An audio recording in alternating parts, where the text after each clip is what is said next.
Graça e paz, amados, Shalom. Vamos partir para essa parte importante que é a palavra de Deus.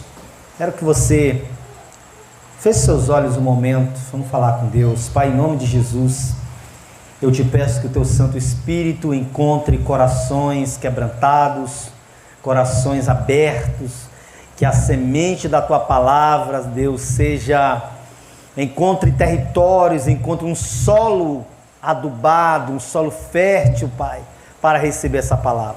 Repreendo agora todo bloqueio espiritual, toda resistência comece a ir por terra agora, todos os demônios, ó Deus, que se levantam para tentar interferir, eu os repreendo dos céus dessa igreja nessa noite, em nome de Jesus, amém. Queridos, eu quero dividir com vocês mais uma vez uma palavra. A gente sempre fala, né, que Deus ele tem algo para nós, mas muitas vezes nós não estamos atentos. Eu digo sempre que oportunidade nós fazemos. Você faz a oportunidade. Muitas vezes estamos desatentos. Deus está agindo, Deus está movendo, Deus está se manifestando, mas nós que estamos distraídos. Eu ouvi certa vez um pastor falou uma coisa interessante. Deus não se calou, mas o inimigo aumentou o barulho ao redor de nós. E é exatamente isso que Satanás está fazendo. Isso está causando o quê? Confusão. As pessoas estão confusas. Então eu quero chamar a sua atenção. É um salmo muito conhecido.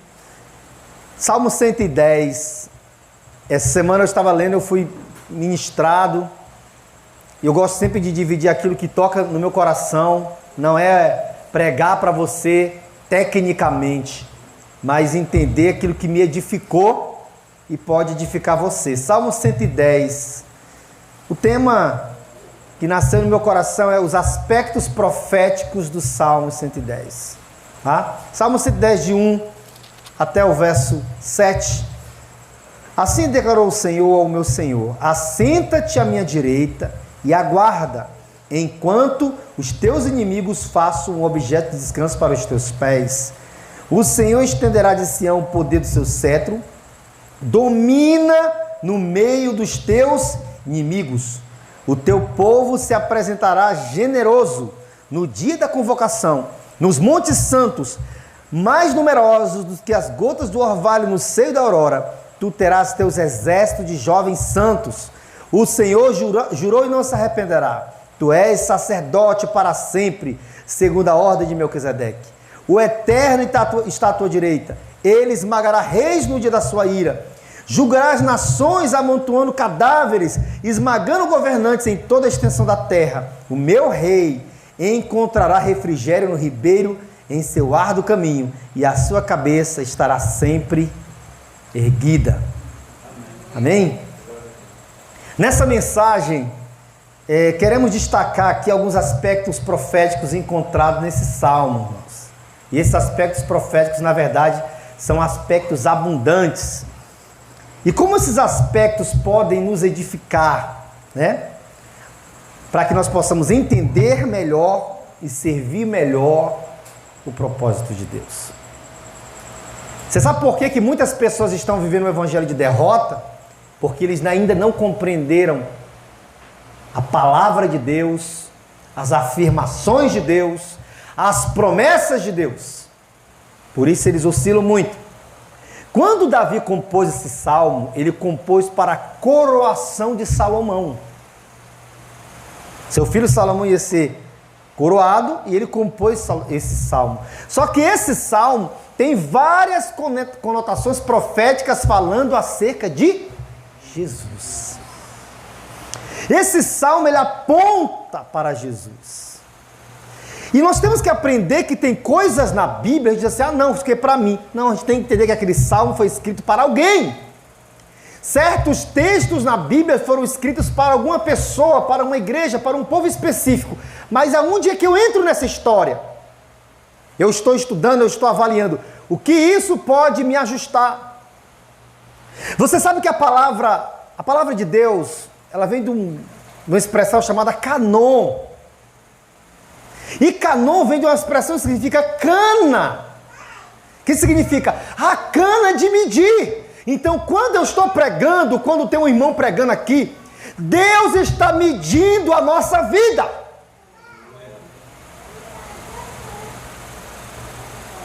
Por quê? Porque Deus quer nos alinhar. Aquilo que está desajustado, Ele vem medir. Aquilo que está fora do nível, aquilo que está fora da rota, a cana de medir. Palavra é a cana de medir. Isso é poderoso. Então, quando eu olho para esse salmo, eu recebo na minha vida muitos aspectos edificantes. Quem tem entendimento espiritual pode observar várias menções proféticas ao Messias escolhido. E baseado nessas expressões, nós queremos extrair aquilo que vai nos edificar, que vai me ministrar. Tá? E por que é tão importante entender tudo isso? Porque quando se compreende a grandeza e a glória, é que nós podemos ter uma pequena noção do seu amor, da sua misericórdia e do seu soberano propósito para as nossas vidas. É como perguntar, como um Deus tão grande, como um Deus tão poderoso, como um Deus tão cercado de glória, foi olhar para mim, um ser humano tão pequeno, tão insuficiente, tão limitado. É uma pergunta que nasce na nossa mente. A Bíblia vai dizer em Salmos 8, do verso 4 ao 6, a Bíblia diz: o Senhor fez o homem um pouco menor do que os anjos, e de honra e de glória o coroastes. Então, quando a igreja, ela compreende isso, quem é o Deus que eu sirvo, qual o propósito dele na minha vida, ainda não acabou, ainda não encerrou. Isso é o quê? Isso é um combustível para a minha fé. Isso é encorajador. Então eu quero compartilhar com você aqui 4 pontos importantes para nós, que esse salmo traz. Tem outras coisas, né? Mas eu quero focar em 4. O primeiro, no verso 1, vai dizer assim: assenta-te à minha direita, até que eu coloque teus inimigos por estrado dos teus pés. Primeira coisa, assentar-se à direita. Entenda uma coisa: Jesus está assentado à direita do Pai nas alturas. E isso tem uma representação, isso tem um simbolismo profético. Assentar-se à direita significa honra, significa glória. Você lembra Atos capítulo 7, versículo 55, quando Estevão estava sendo apedrejado, ele disse o quê? Eis que eu vejo os céus abertos e o Filho assentado à direita do Pai. Então esse salmo, centenas e centenas de anos atrás, ele já estava falando sobre Jesus assentado à direita do Pai. Isso é muito profético. E nós temos a visão que nós queremos ter quando nós estamos sendo apedrejados. Qual é a visão que você tem quando você é criticado? Qual é a visão que você tem quando você é apedrejado? Qual é a visão que você tem quando você é hostilizado? Estevão estava sendo apedrejado e ele não disse: olha Deus, o que estão fazendo comigo? Estevão estava sendo apedrejado e ele disse: quão malvados vocês são. Não, enquanto ele era apedrejado, ele viu os céus abertos e o Filho do Homem assentado à direita do Pai nas alturas. Isso é muito poderoso. A pergunta que eu faço para você: de que Jesus que você serve? Você já viu? Você vai na casa de uma pessoa, você às vezes vê daquela cruz pequena, né? Eles colocam aquele Jesus crucificado com aquela cabeça para o lado. Aquele, parece assim que há um sentimento de devoção, mas não é. Na verdade é um Jesus impotente. Nós não servimos aquele Jesus. O Jesus que nós servimos, ele já morreu. Ele já ressuscitou. Ele já está sentado à destra do Senhor nas alturas. É esse o Jesus que nós servimos. E isso retira de cada um de nós qualquer argumento para vivermos um evangelho mirrado. Porque o Deus que nós servimos, o Senhor que nós servimos, Ele está sentado à direita do Pai. Aleluia. Aí você pode, mas isso tem a ver comigo? Gente, você é filho desse rei. Esse rei é o teu Senhor. E sabe por que é importante a gente compreender isso? Porque muitas pessoas elas enxergam a palavra pelos óculos dos outros. Muitas pessoas enxergam a palavra pela lente dos outros. Uma das coisas que eu mais faço nessa igreja aqui é ensinar você a se apoderar do que Deus reservou para você. E não dizer, não, eu estou caminhando por aquilo que o apóstolo falou, não, mas pelo que a palavra falou. E quando a gente compreende isso, nós temos pelo menos uma fração muito pequena do grande poder e da grande glória do Deus que nós servimos. E aquela convicção nasce no nosso interior: Ele não vai nos abandonar. Ele é fiel. Você quer ver uma coisa? Quando você vê um carro de uma pessoa que sofreu um acidente grave, e que, como aquela história diz, né, deu perda total, você vê aquele carro todo amassado, aí você diz, esse cara deve ter morrido. Aí você descobre que não morreu, que não quebrou nenhum osso, que só saiu com pequenas escoriações. Você vai dizer o quê? Cara, isso aqui só pode ter sido Deus. Foi um milagre que salvou esse cara. É assim? E como é que você tem noção disso? Quando você vê a coisa. Aí você tem noção. Se você ouve alguém dizer assim, olha, fulano sofreu um acidente, o carro ficou todo amassado, tu pode até imaginar. Mas quando você vê, é outra coisa.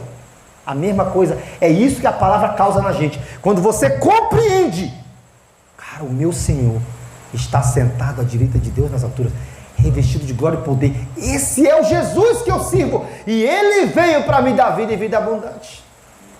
Então acabou o argumento para ver uma vida de derrota.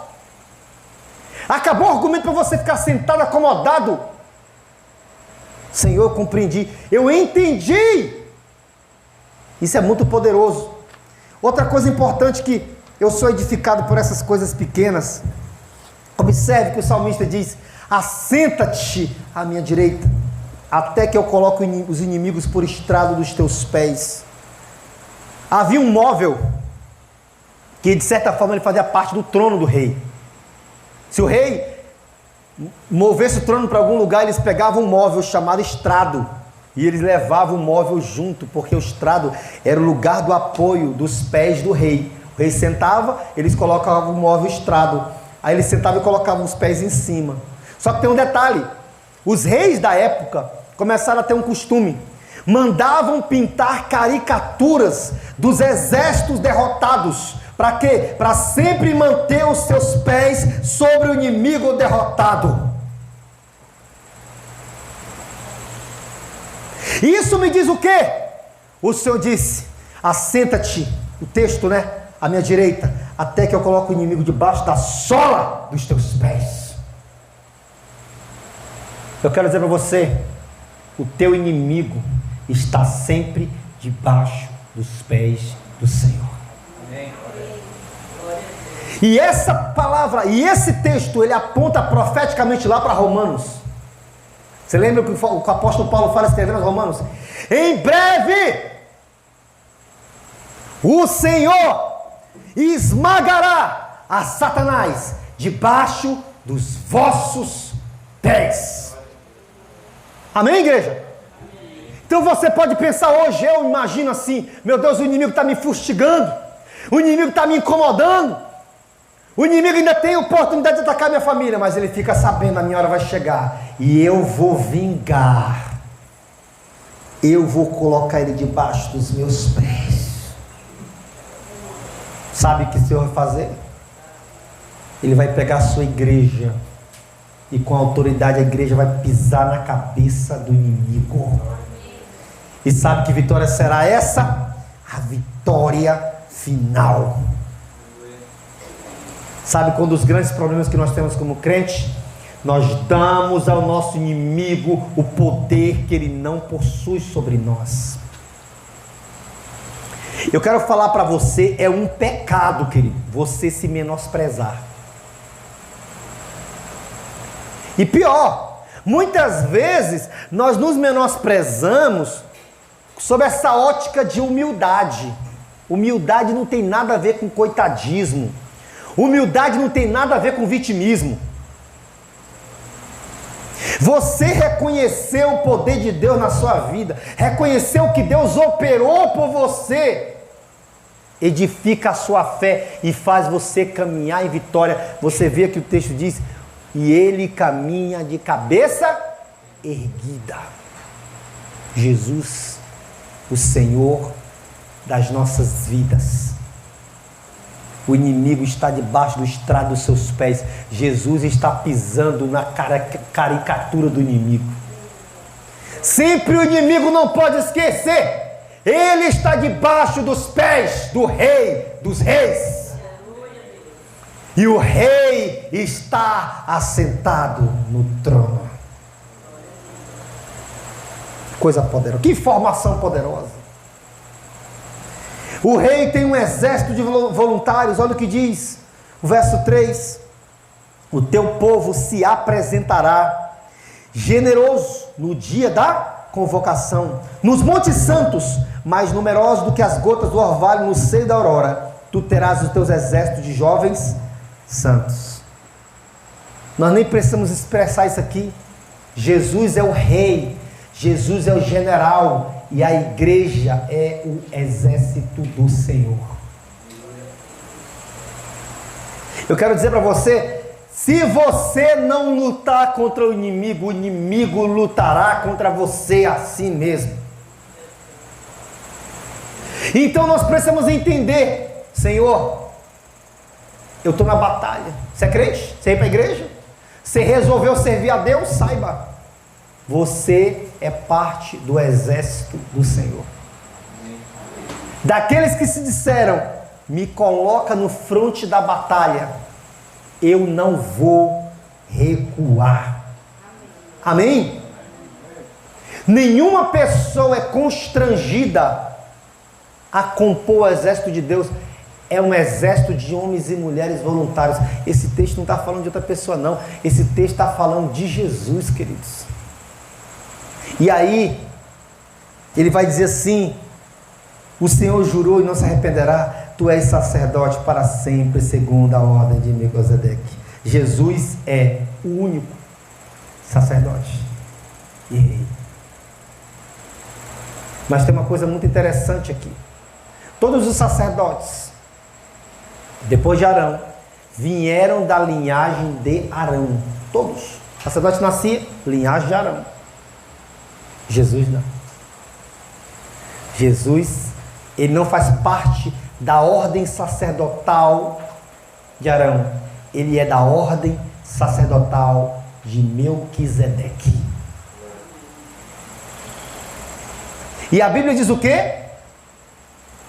Que Melquisedeque, sacerdote do Deus Altíssimo e rei de Salém, recebeu os dízimos de Abraão. Porque entenda uma coisa interessante aqui.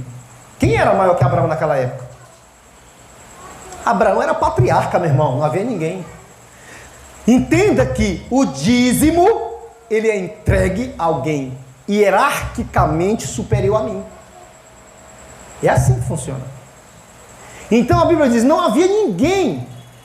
Aí o Senhor enviou Melquisedeque, rei de Salém, que na época era Jerusalém, e sacerdote do Deus Altíssimo. E a Bíblia vai dizer, sem genealogia. Quem é esse Melquisedeque? Para muitas pessoas, muitos defendem que Melquisedeque, ele era como se fosse uma espécie de pré-encarnação de Jesus, só para receber o dízimo de Abraão.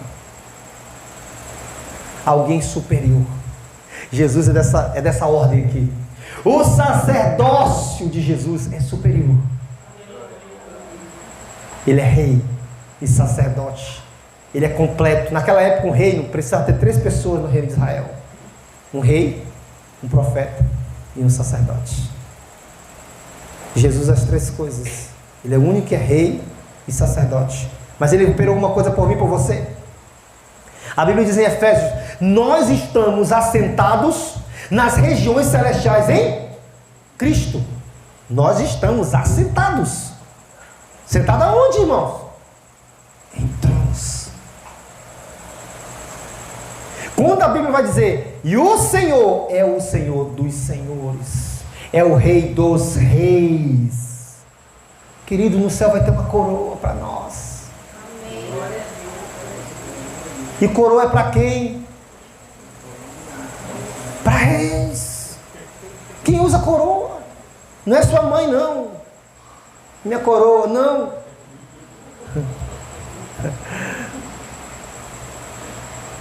É a coroa que será colocada sobre a nossa cabeça.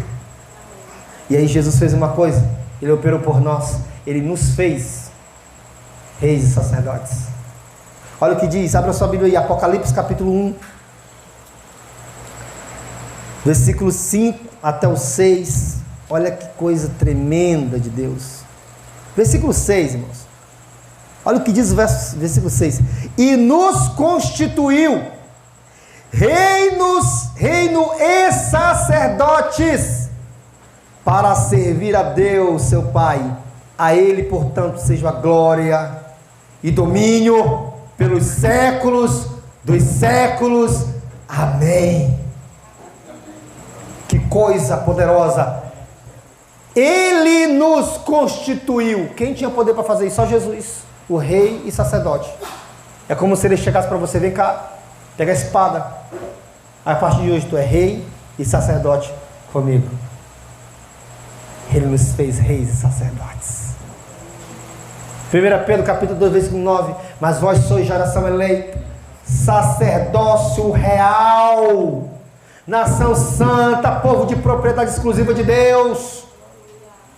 Ele operou isso por nós. Quando Jesus morre na cruz, o véu do templo se rasga de alto a baixo. A gente sabe disso, já falei isso aqui várias vezes. Quem só tinha uma figura que podia entrar uma vez no templo, uma vez por ano, o sumo sacerdote. O sacerdote também podia entrar no templo, mas no Santo dos Santos só o sumo sacerdote, uma vez por ano. Você sabe que o tecido que era feito o véu, ele tinha cerca de mais de 10 centímetros. Ele era grosso. Não era fácil de rasgar. Ele era um tecido forte. E quando Jesus morre, o tecido rasga de alto para baixo. Quer dizer o seguinte: foi Deus que rasgou de alto para baixo, para dizer assim: eu estou abrindo um novo caminho. Eu estou rasgando o período da lei para nascer o período da graça. Todos vão ter acesso. Você não vai precisar enfrentar fila. Você não precisa marcar hora. Você só precisa elevar seus pensamentos a Deus, porque você é sacerdote do Senhor. Amém? Você é rei juntamente com Ele. Vamos ficar em pé em nome de Jesus. Vamos falar com Deus. Diante disso, queridos, vamos adorar o Senhor. Vamos adorar o nosso Deus. Ele é um Deus de maravilhas. Ele é um Deus de poder. Você pode glorificar a Deus. Você pode compreender isso essa noite. Essa noite aqui nós temos que nos arrepender diante do Senhor. Nós temos que pedir perdão. Meu Deus, quantas vezes eu duvidei do Senhor. Eu duvidei do teu poder. Eu duvidei do teu agir. Eu retrocedi nas promessas de Deus. Igreja do Senhor Jesus, contemple isso essa noite em nome de Jesus. Vamos falar com Deus. Feche seus olhos. Comece a adorar o Senhor. Comece a bendizer o nome do Senhor teu Deus. Ele é digno. Ele é Senhor da nossa vida. Oh Pai Santo, adoramos o teu santo nome. Teu poder, teu é o domínio, tu é a glória, toda honra Tu és sacerdote para sempre, segundo a ordem de Melquisedeque. Tu és sacerdote real. Toma nossa vida, Pai.